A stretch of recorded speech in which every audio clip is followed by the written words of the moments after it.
Good morning. Uh, yeah, on to the next. It's the way this Big Ten season is shaping up. A lot of activity here towards the end. So obviously we play a Michigan State team that is coming off a great win at Michigan, a game in which they erupted for 52 or 53 points in the second half of that game. One of the outstanding players in this conference, Aaron Henry, got going, was very, very effective, and a team that is, even though they've had some ups and downs this year by their standards, which are extremely high, this is a team that's playing extremely hard. They are continuing to play for Tom, which they always will. His culture is so ingrained, and a team that's playing better of late offensively and defensively both. So we're expecting a battle royal. They play as hard as anybody in the league. They're as physical as anybody in the league, and we've got to match that. What made them more effective at Indiana? They forced a lot of turnovers. Indiana turned the ball over. They did a very good job defensively. If you look at the box score, I think only one of Indiana's guards scored in the game. They let Trace have a big night. Trace had 34, I think, and was very, very effective. But it was turnovers. It was getting out in transition and easy baskets. They withstood a punch from Indiana to open the game, and then just really erupted the second half with 52 or 53 points. The other night you said, I don't care, bring them on, in regards to big scheduling. It seems like you might be catching Michigan State at just the wrong time, but maybe that's part of the excitement. That's your opinion. I got no choice. I got no say. I got to play who we play. Yeah. Thanks. Brad, after such a performance against Minnesota, I'm curious, what is a film review session like after a game like that for you? We didn't. We showed two clips. We showed one clip of a defensive rotation that was very impressive. We showed one clip that was a great baseline rotation. Both of those led to points in transition because of the efforts. And those were the only two possessions we had with our schedule right now. We've just got to move on. And, we're kind of hitting on some positives. And didn't spend a lot of time. Didn't spend any, to be honest. 30 seconds. So that's more schedule driven rather than there's nothing to learn from it kind of thing. Yeah, we always, and we graded out. They saw their grades. But the one thing we don't do is we usually spend a lot of time on certain negatives, certain positives. We just didn't have the time to do that, and move straight into Michigan State. Thanks. Hey, Coach, does this stretch that you guys have coming up maybe mimic a little bit of the NCAA tournament? I know you just mentioned, we don't have a lot of time. You're playing an opponent that you haven't seen yet this season. As far as scouting, how does this pace maybe prepare you for that? Yeah, very similar. We've talked about that with our team. It's a one-day prep. It's quick. It's it's stressing all of the things that are very, very important, and that's recovery, that's sleep, that's hydration. We are kind of who we are in some areas. We'll continue to grow a little bit in some, but you hit your opponent, you move on, and then there's got to be a real mental sharpness to our guys in terms of what they cover, and they've got to know their assignments. And what's the mood in practice right now? I mean, coming off that Minnesota win, are you guys still, riding that high a little bit, or what's kind of the mood right now? No, I think the one thing that we really stress in this program is that's how we kind of put the final touches on a game, is that those last two clips, and then we move on to the next, and it's not anything about what Minnesota, that's long gone. And I think our guys are thinking about Michigan State because they're the next one up. Thank you. Good morning, Coach. You've spoken so much in the past couple of weeks and even years, I guess, about how important road wins are to you and your program's culture. Just kind of having to go on the road and win the Big Ten, which I know is one of your team's biggest goals, kind of bring some extra pride for you and your guys. Yeah, I mean, I think it's some people make it more complicated. You've got to have toughness. You've got to have a culture that allows you to go win on the road. If you don't have any culture, you're not going to win on the road. That's something that I admire about the great programs in this conference and around the country is it's not just players, it's your culture. And but again, when I say it's complicated, it's literally just the next game. We can't worry about all that other stuff. We'll worry about all that and think about all that at the end. Right now, it's just got to be focused on Michigan State. We play them on a court that happens to be at their place.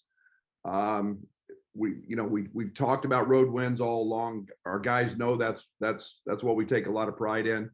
But to specify that as something we're shooting towards, we're not. It's just getting ready to face a really good Michigan State team who's coming off their best game. Outside of the toughness that I guess is required to go win on the road, what kind of goes into building a culture that allows your team to win on the road so consistently? Yeah, character, togetherness. You've got to have the right attitude. You've got to have the right amount of swag.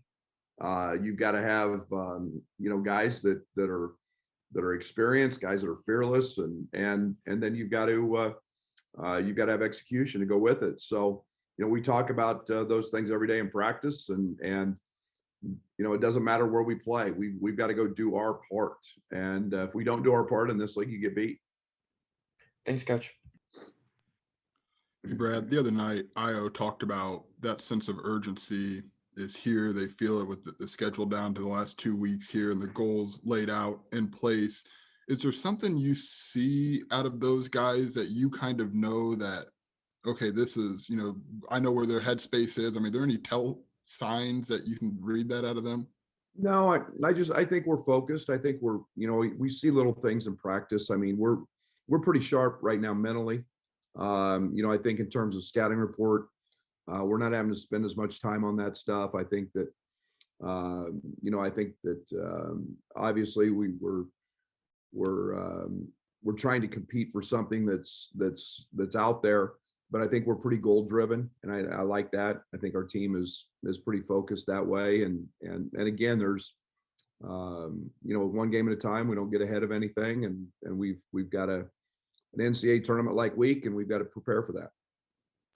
Seems like these guys really know how to take those goals and be self-driven. I mean, just the way that I think you recruited them with championship calibers, you talked about that. Is that something where they kind of drive that themselves? I wouldn't think they probably need a lot of prodding on that front. Well, I mean, it's as you said, winners win. Winners know how to win. There's certain guys that never win. They may be great players, but they never win. And it's not about how many stars you've got by your name, or it's all about character and the ability to to withstand adversity, to deal with adversity, to toughen you up so you can handle road games, and then understand it's not about you, it's about us. I think this group is right there, is at the top of groups that I've had and been around. Thanks, Brad. Brett, I just had a quick follow-up to what Marley was talking about. These quick turnarounds, in your experience, is it a bigger mental or physical challenge? Mental. The physical, we can't go on and on the court and high rep coverages or schemes, and so that turns into film work. It turns into your fundamentals, your principles, knowing that, hey, we're handling this way, we're handling this way. Against them, we got to take this away, and guys have to know and recognize that. And instead of doing it on the court, 7, 8, 9, 10 times, we may hit it once or twice, and then it's got to be absorbed through film. And is the mental challenge just quick turnaround of your mind of focusing on the next, like you're trying with Minnesota? Absolutely. You don't get the thrill or the emotion of enjoying that win or that little bit of success. You've got to immediately, I say all the time, you enjoy your post-game meal. And as soon as your post-game meal is over, that it's post that game, not post next or pre next game. It's post that game and it's over. Now you got to shift. And it's one of the great challenges of the NCAA tournament and the Big Ten tournament is it's a quick turn and it's much more mental than physical. Thanks, Brad. Hey, Coach, you guys are inside the top 10 in the country offensive efficiency. It's really been that way throughout the season. Wanted to ask you about Coach Gentry's involvement and what you've seen out of him and just kind of the control that he has with that offense. Yeah, Steven does a great job with that. He dissects. He's very, very good at analyzing opponents in terms of what they're trying to do in certain coverages. It's been we've changed the way we've scouted this year. He handles all of the opponent's defenses against our offense, and Chen oversees the other side of that and the defensive coverages. It's about playing to our strengths against what our opponents try to do. And Steven's very, very dialed in on that. We've never wavered on the fact that we were going to play fast. Transition was going to be a big part of what we do. And yet the ball screen stuff has been something he's been great at. He's been dialed in terms of working with our guards, working with our bigs. Just like in the Indiana or in the Minnesota game, we knew exactly where they were going to tag. We knew there were going to be some late lobs and opportunities there. So you get an advantage when you know that. Steven's very, very smart, very intelligent, and he's very thorough when it comes to those coverages. And it's been I like the way this is panned out. Our assistant coaches aren't on the road recruiting, so they're here all the time. So it was a way to restructure and maximize all of our guys' ability to be here and practice every day. And so thought a lot about that in pandemic and restructured it and really like it. And again, I think we've become more efficient on both ends. I think we're eighth offensively now, or right there, and I think we're ninth defensively now. We've got inside the top 10, and Chen's done an equally good job on the defensive side. I know Io had a lot of success last year, second half of the year in particular, as a pick and roll decision maker. Maybe would have had more assists if more made shots by those around him. But have you noticed him take another step forward in that role, or what are you kind of seeing with him there, the ball in his hands? Yeah, experience, strength has all been a part of that. Continued repetitions. Just understanding what defenses do to him. He's seen just about every type of defense now that there is to see. He's become much more patient. He's not trying to score on every ball screen. He's trying to make the right read and make winning plays. And again, when I think Kofi's number one in the country in efficiency from rim running and in ball screen actions, And that helps. That draws a lot of attention. And just like the other night, Trent gets going and Jacob get going hitting threes. Now you've got to kind of pick your poison. And Io's facilitating all of that with the ball in his hands and ball screens. So there's a lot of facets in that. It's a lot of fundamental teaching. It's a lot of strength. It's a lot of maturity. And we're starting to see, the ultimate rewards in that are his numbers he's putting up. Thanks, Coach. Hey, Brad, the new AP poll drops today, and you have teams like Michigan State, Duke, Kentucky, North Carolina not in the poll. What do you kind of think? Why do you kind of think that is? Do you think that's a COVID thing or just a weird down year for all those teams? Or I'm not in those practices. I don't want to talk about it. I got enough to worry about thinking about my own team instead of thinking about those teams. I don't know. I watched Duke a little bit the other night against Virginia. They played great. Maybe those young kids are growing up. I know being early in this program, and trying to win with a lot of young guys is really, really hard. I don't know, Brandon. I would just be speculating, and I don't like to do that because I'm not there in those programs. But we're all dealing with COVID, so it's not just COVID. And then, as someone who's been a coach for quite some time now, how hard is it to sustain success year after year? Very. Winning's hard. Winning's really, really, really hard, and that's why I wanted this job, because it's a program that's the 11th ranked program in the history of college basketball. And when you've had success and you've had history, it's easier to do that, but it's still really hard because you have to, in the Big Ten, I kept looking up at this league every single year thinking about who am I going to pass? Because they're not just going to let me pass them. They're not going to let Illinois basketball just jump them. It's hard. They've all got resources. They've all got facilities. They've all got cultures, traditions, great coaches. So it's hard. And I sure do not take winning for granted. It's like you said, when the blue bloods of the country can have off years, that shows you how hard winning is. Thanks, Brad. Hey, Brad, you've discussed just the advantages of having an older team, especially in a season like this. But when it comes to a one-day prep for Michigan State and maybe more of them coming here in the last couple of weeks, how much more of an advantage is that where you've got guys that have been through that in the Big Ten for 2, 3, 4 years? Well, I hope it's huge. I think the one thing that I'm where it becomes very helpful, and this was huge with my SFA teams and postseason, was in-game changes become easy with a veteran team. It's not just about what you do before. You got to remember that other team's scheming too, and they're doing certain things, and those in-game adjustments become much easier with a veteran team. And your young guys, they're still trying to figure out what the heck you're doing, let alone being able to make an adjustment to an action that takes place in game. So that's where it's a real advantage.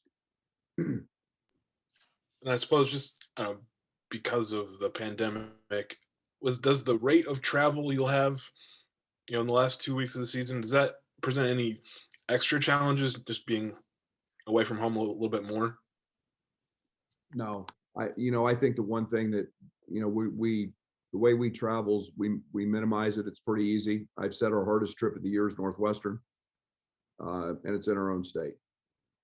And the way we travel now is fine. We're adapted. We've got a routine in place, so we've got as much a routine in place on the road as we do it at home. So I'm not concerned about that. Okay, thank you. Brad, you've talked about how big transition is for your team, especially, with what you did this last weekend at Minnesota. Do you ever feel like this team's going too fast or going out of control? Have you had that feeling this year, or do you just trust the Ios and the Trents and the Bellows that are kind of running that deal, that they know what that feels like on both ends? Yeah, we practice that way, so I don't mind aggressive turnovers. Not to say I like them, but I understand them. And aggressive turnovers happen sometimes when you play with speed and you play fast. But it's pretty hard with me to play too fast. Now once it's 5-on-5 in the half court, you got to play with some pace and you got to play with some understanding. But in the broken court, it's speed wins there. And even now, is the cliche still true that it's harder to speed up a game than it is to slow it down? And that's kind of one of the benefits you guys have of playing with transition and playing with pace that you do? Yeah, there's no question. That's why I keep emphasizing our guards rebounding all the time. When our guards rebound, any of them, I mean, we're off, we're running, and it saves the second and a half or 2 seconds of an outlet, and the first dribble, we can get out and go, and that's when we're at our best. Thanks, Brad. You mentioned this after the Minnesota game, but just to kind of ask the question, why do you think that Io deserves the Player of the Year award? I'll give you the same answer. Who's playing better? I mean, and it's not just about points. It's not. It goes beyond that. It's the winning plays. If we're talking about a most valuable player and a guy to his team, it can't be about one statistical category. It can't be about the fact that he gets 20. It's about impact winning. And it's not just about that he got 2 triple doubles. It's about the shots that he hits, the passes that he makes. All those lead to success and winning. And I'm not downplaying any other player in the country. I'm talking about our guy. And I just know that right now what I have seen, it's as impactful as any player out there. He's efficient, and it's. I hope people are taking notice. I hope people are enjoying watching it.